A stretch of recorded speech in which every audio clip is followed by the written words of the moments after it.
Amin. Haleluya. Puji Tuhan, kita lanjutkan pelajaran kita tentang tokoh dalam kitab Keluaran. Yang pertama yaitu tokoh seorang Musa. Sekedar mengingatkan kembali tentang pribadi daripada Musa. Kita sudah pelajari bahwa ada 3 periode waktu kehidupan dari Musa yang terbagi dalam masing-masing 40 tahun yang dijalani oleh Musa. 40 tahun sejak kelahiran Musa, dia berada di Mesir dalam status sebagai anak angkat Firaun. 40 tahun periode pertama itu harus berakhir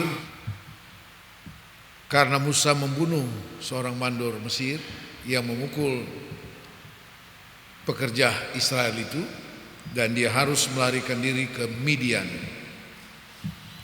40 tahun periode kedua Musa melewatinya di Midian dengan status sebagai seorang gembala domba milik daripada Yitro, mertuanya.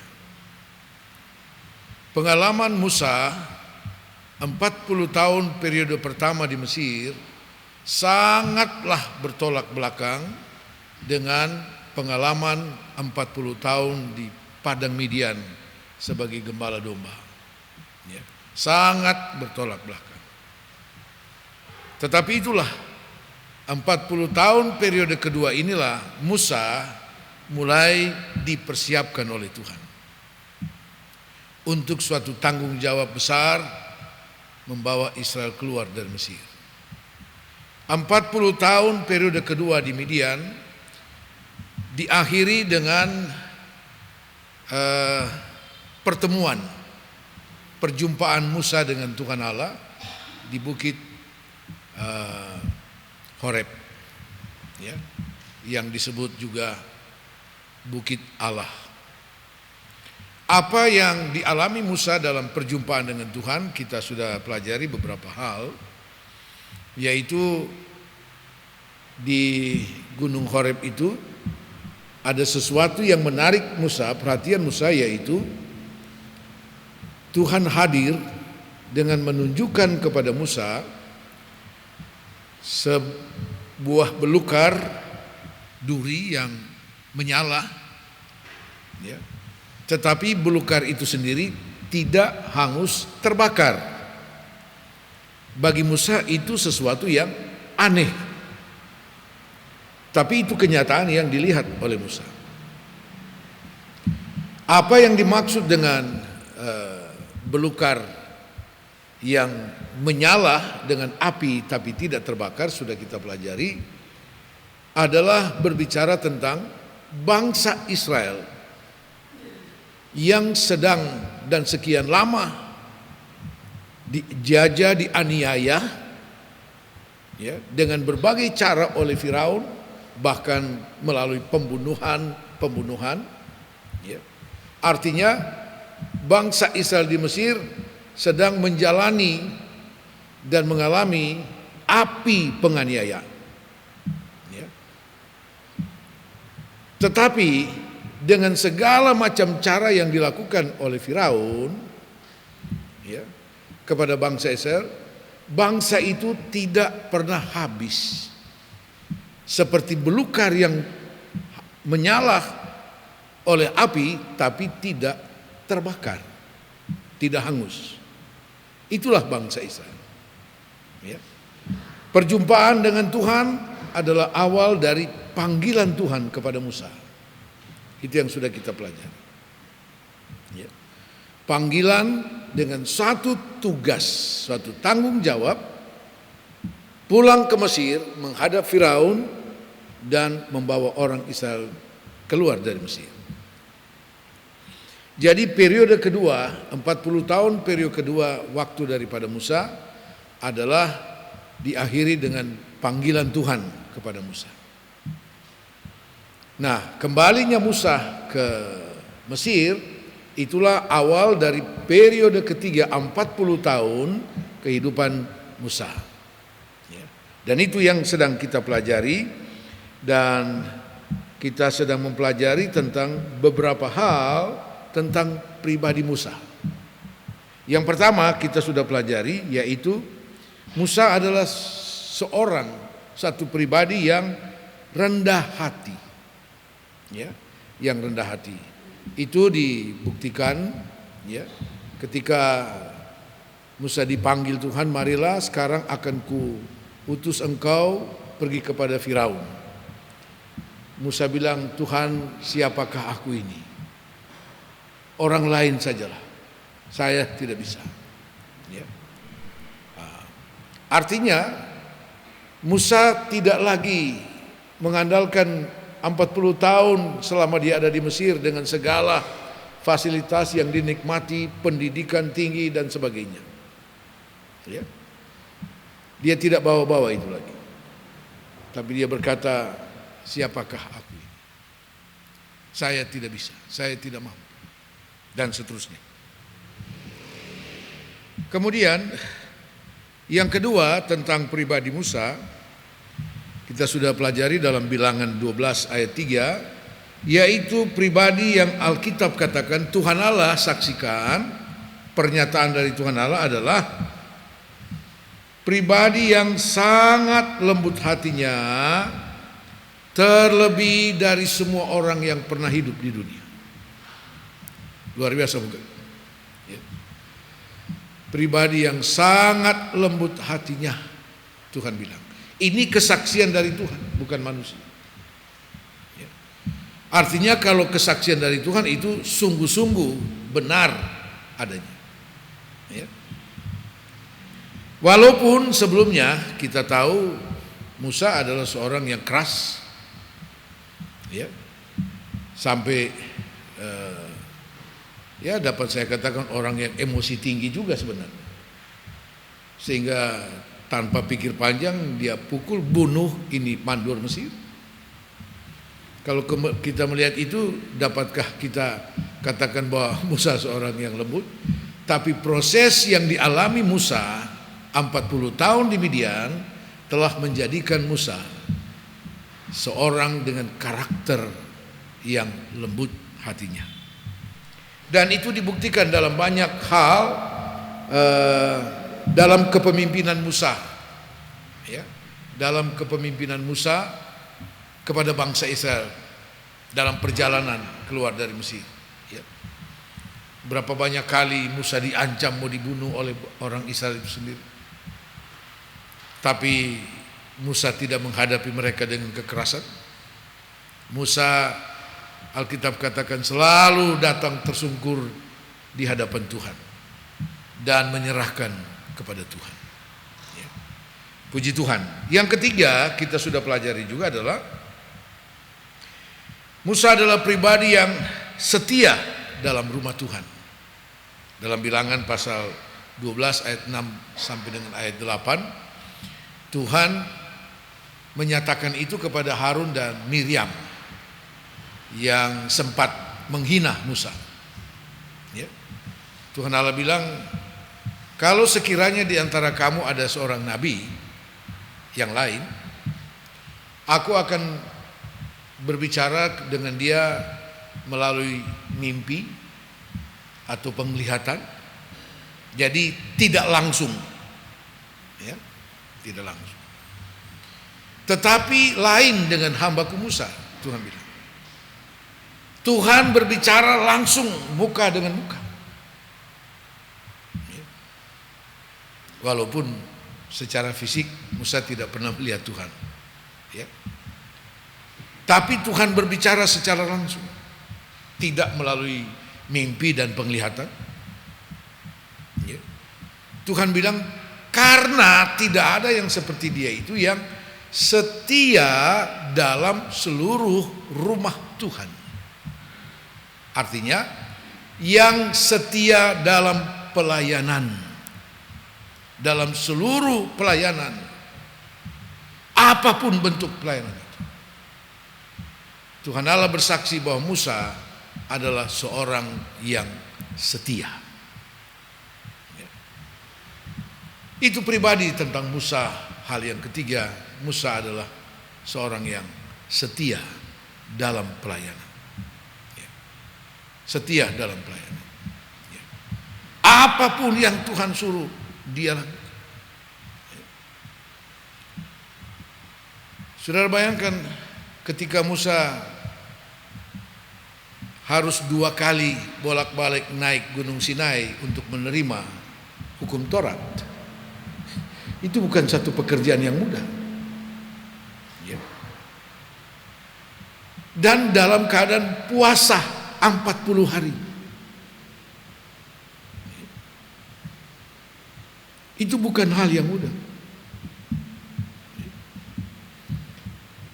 Kami pernah dibawa untuk naik ke Gunung Sinai, yang katanya gunung itulah di mana Musa menerima hukum Taurat. Waduh, naiknya susah sekali.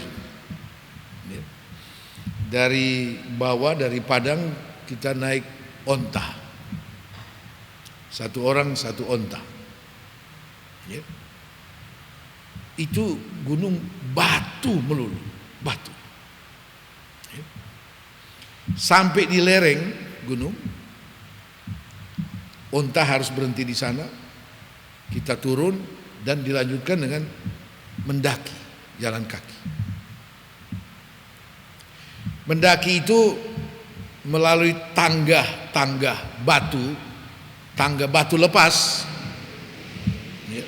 Jadi injak salah-salah, jurang. Saya tidak tahu berapa jaraknya itu dari lereng sampai ke puncak gunung itu. Aduh, jauh juga. Untungnya kita waktu naik ke Gunung Sinai itu sudah petang hari, dan waktu mendaki itu sudah malam, sudah gelap. Jadi kita tidak bisa lihat kiri kanan yang jurang itu. Kalau lihat ngeri juga, sudah. Masing-masing pegang senter sendiri. Saya bukan bawa diri saya bawa 2 orang. Istri saya bergantung di saya. Saya aduh. Tapi karena semangat mau sampai di atas itu, oke lah. Dalam keadaan seperti itu ada orang-orang, apa istilah orang di sana ya, Badui atau apa namanya, Arab dengan jubah putihnya itu, ya, mereka datang tawarkan kalau mau mereka gendong, bayar $25. Saya bilang biar lagi gratis, saya tidak mau. Biar saya siksa, saya yang gendong istri saya, jangan kamu. Waduh, ya. Mereka tinggal di daerah situ, entah berapa banyak kali baru sekali mandi, ya. Nah itulah, jadi betapa siksanya untuk sampai ke sana. Sampai istri saya bilang kalau kita datang lagi insya Allah tidak usah lagi pergi di Gunung Sinai, yang penting 1 kali sudah sampai di sana, ya. Nah saudara-saudara, itu kita melihat bagaimana kesetiaan Musa dalam pelayanannya kepada Tuhan, ya. Kesetiaan ini membutuhkan pengorbanan yang luar biasa, saudara. Pengorbanan yang luar biasa, ketekunan, dan itu dilakukan oleh Musa. Nah, malam hari ini kita akan melihat hal yang keempat tentang pribadi Musa, yaitu Musa seorang pribadi yang dapat dipercaya oleh Tuhan. Nah, ini juga hal yang tidak mudah. Dapat dipercaya. Mungkin kepercayaan kita kepada Tuhan tidak diragukan. Entah berapa kali dalam satu hari kita bilang, Tuhan saya percaya. Ya. Tapi belum tentu Tuhan bisa percaya kita. Ya. Nah, contoh seorang Musa adalah pribadi yang dapat dipercaya oleh Tuhan. Salah satu contoh tentang bagaimana Musa dapat dipercaya Tuhan, ketika dia sudah kembali ke Mesir untuk membawa Israel keluar dari Mesir, dan itu bukan pekerjaan mudah karena dia harus menghadap Firaun. Apalagi Tuhan sudah katakan, aku akan mengeraskan hati Firaun sehingga tidak dengan mudah dia lepaskan bangsa Israel pergi. Tapi yang penting engkau hadapi Firaun. Untuk apa? Tuhan bilang, sampaikan firman Tuhan. Saya mencatat ada 6 kali dalam kitab Keluaran mulai pasal yang ke-7 sampai dengan yang ke-10, 6 kali Musa menghadap Firaun dengan membawa pesan firman Allah yang sama. Yang pertama dalam Keluaran 7 ayat 16. Keluaran 7 ayat 16. Dan katakanlah kepadanya, Tuhan Allah orang Ibrani telah mengutus aku kepadamu untuk mengatakan, biarkanlah umatku pergi supaya mereka beribadah kepadaku di padang gurun. Meskipun begitu sampai sekarang engkau tidak mau mendengarkan, dan seterusnya.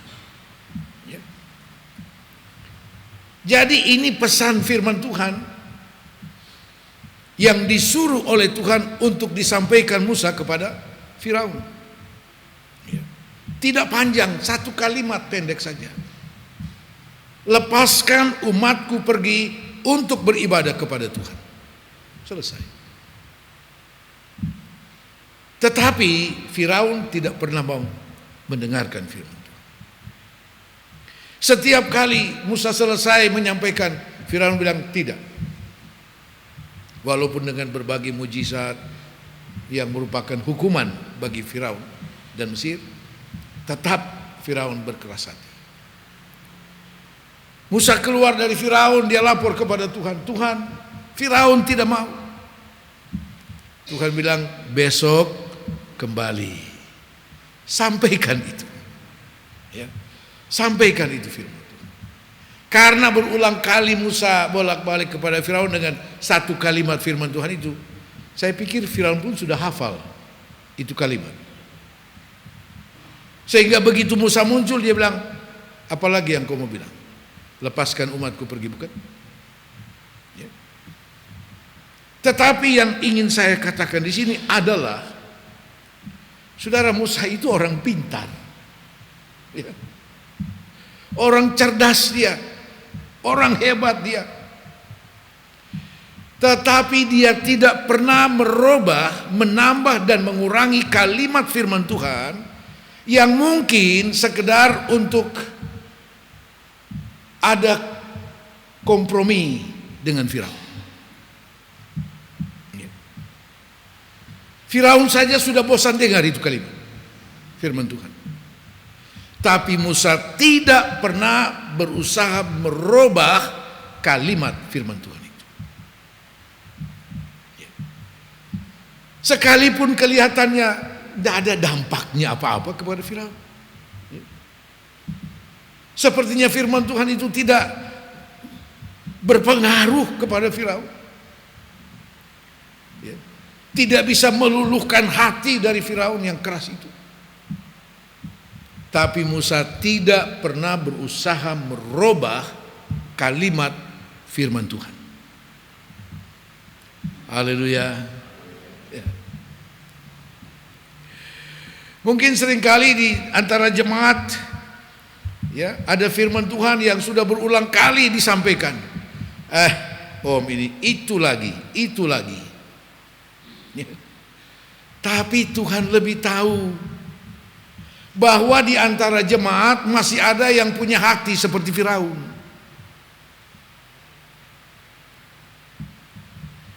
yang pada akhirnya firman Tuhan itu menghancurkan hati daripada Firaun. Sampai kita tunduk kepada firman Tuhan. Sampai kita mau berubah. Jadi bukan firman Tuhan itu yang harus dirubah, kita yang harus berubah.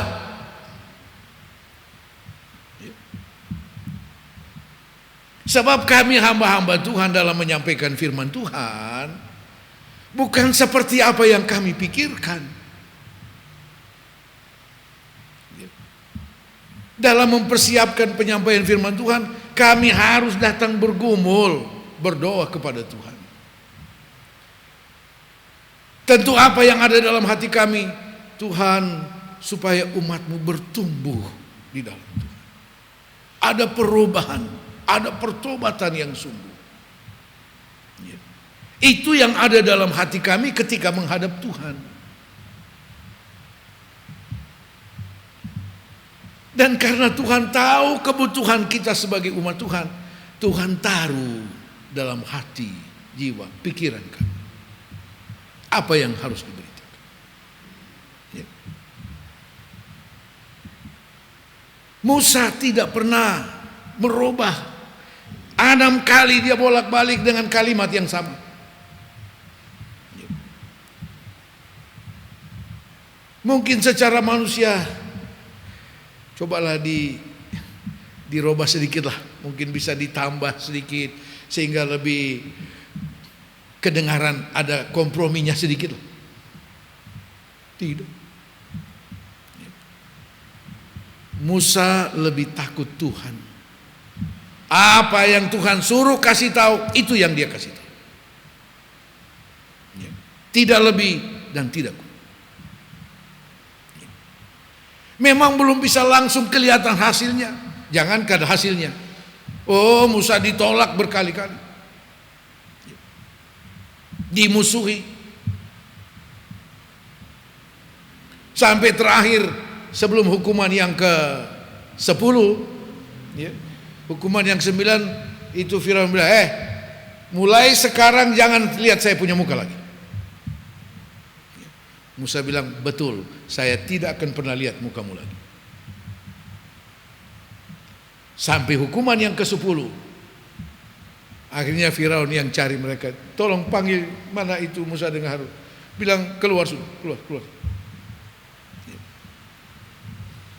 Artinya apa? Pada akhirnya firman Tuhan menang. Ya.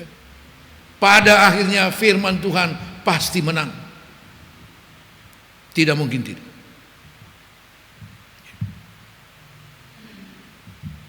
Banyak kali firman Tuhan itu dirubah karena apa? Perasaan. Tidak berani disampaikan secara terus terang karena apa? Perasaan.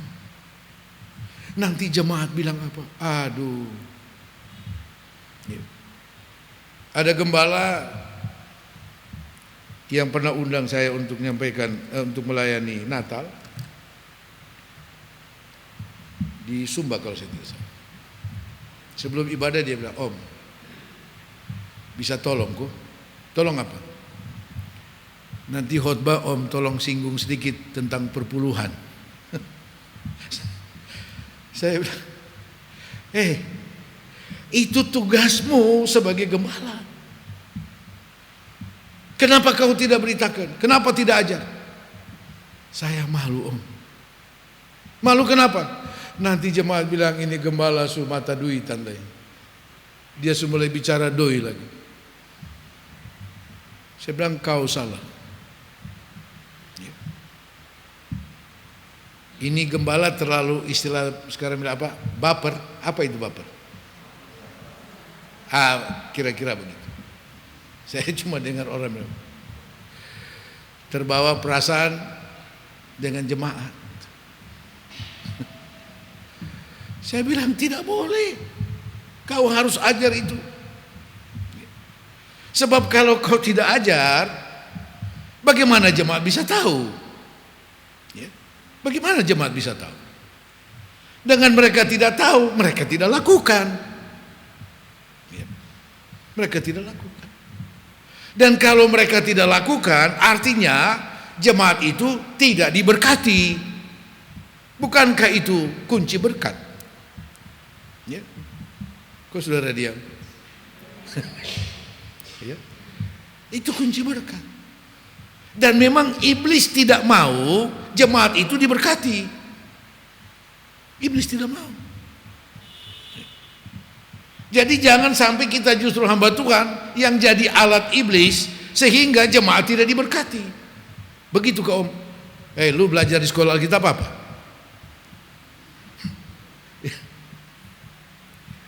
Kalau begitu Om, doa kasih saya supaya beta ada keberanian. Saya bilang yang kasih keberanian Roh Kudus.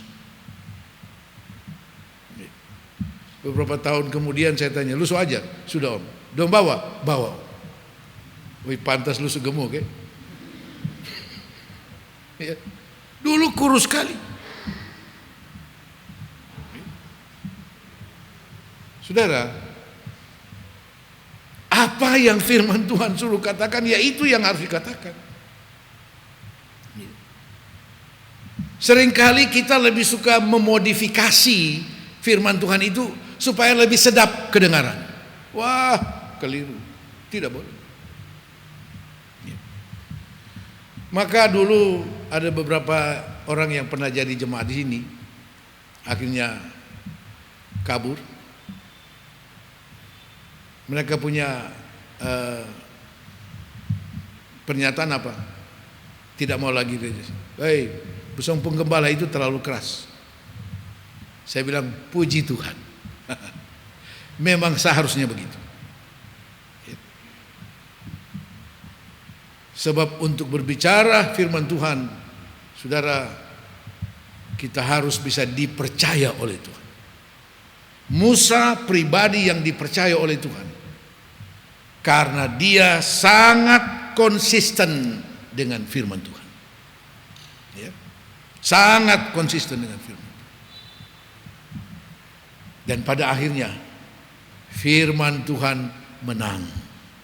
Sebab Alkitab katakan firman Tuhan yang diberitakan tidak pernah kembali dengan sia-sia.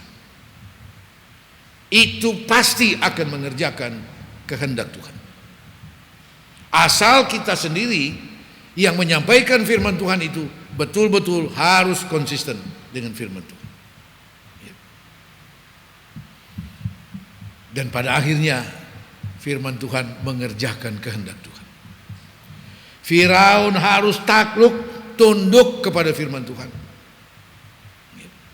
Tuhan bilang Firaun akan melepaskan umat itu karena dipaksa oleh tangan yang kuat. Artinya apa? Setelah firman Tuhan disampaikan berulang kali tanpa merubah firman Tuhan itu, pada akhirnya giliran tangan Tuhan yang akan bekerja. Tangan Tuhan yang akan bekerja. Mungkin kalau Musa merubah kalimat-kalimat firman Tuhan itu, wah, lebih parah lagi. Nah, sebab itu saya menyimpulkan dari sikap ini adalah Musa pribadi yang sungguh-sungguh dapat dipercaya oleh Tuhan. Dapat dipercaya oleh Tuhan. Karena dia pribadi yang sangat konsisten memegang teguh firman Tuhan. Ya. Sebab dalam kitab Wahyu, pasal yang terakhir dari kitab Wahyu,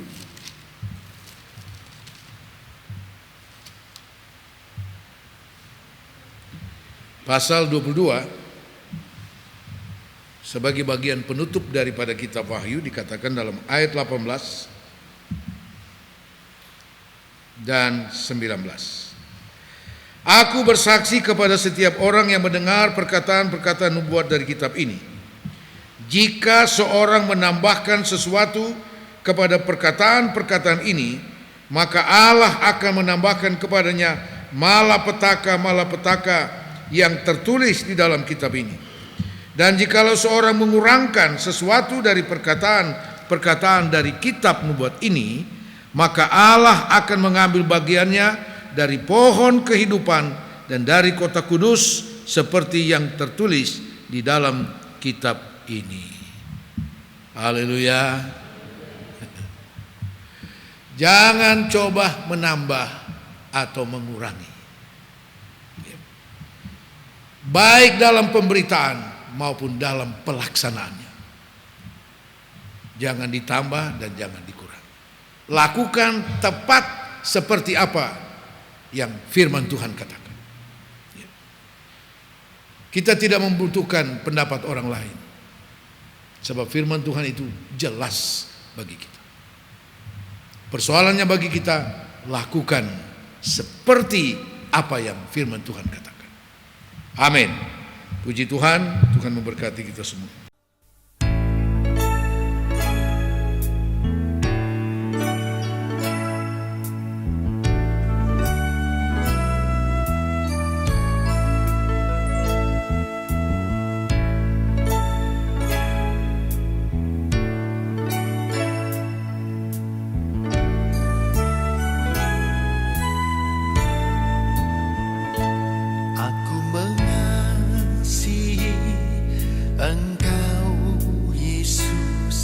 Dengan segenap hatiku, aku mengasihi Engkau Yesus. Dengan segenap jiwaku, ku renungkan firman-Mu siang dan malam. Ku pegang perintah-Mu dan ku lakukan. Engkau tahu ya Tuhan, tujuan hidupku hanyalah untuk menyenangkan hati-Mu. Aku mengasihi Engkau Yesus dengan segenap hatiku. Aku mengasihi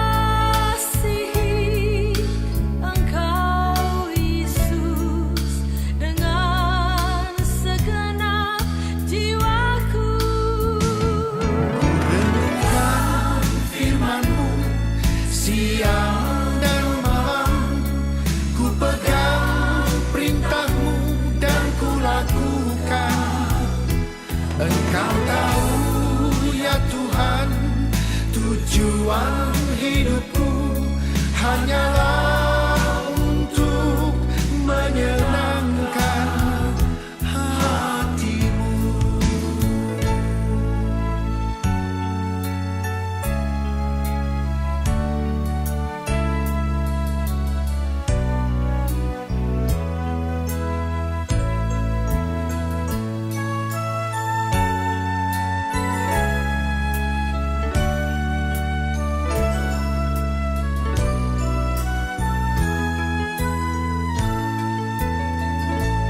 Aku mengasihi Engkau Yesus dengan segenap hatiku.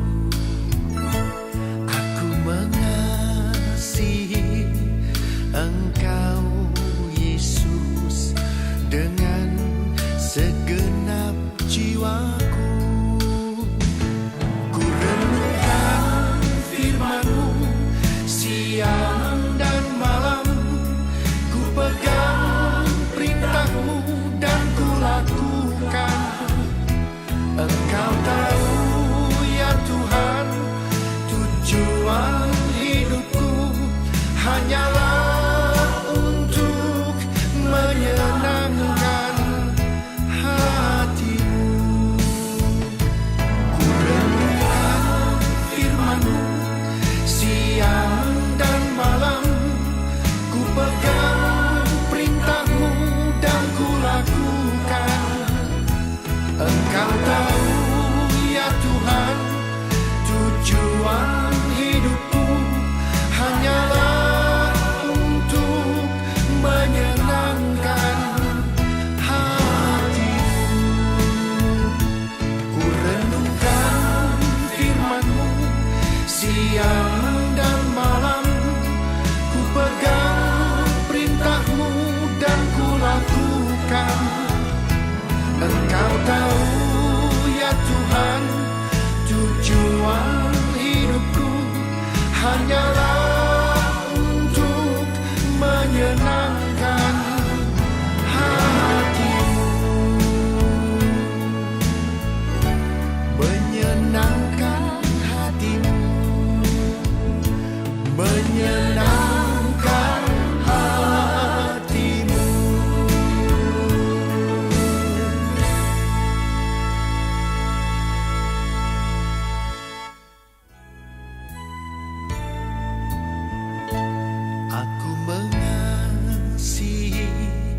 Engkau Yesus dengan segenap hatiku. Aku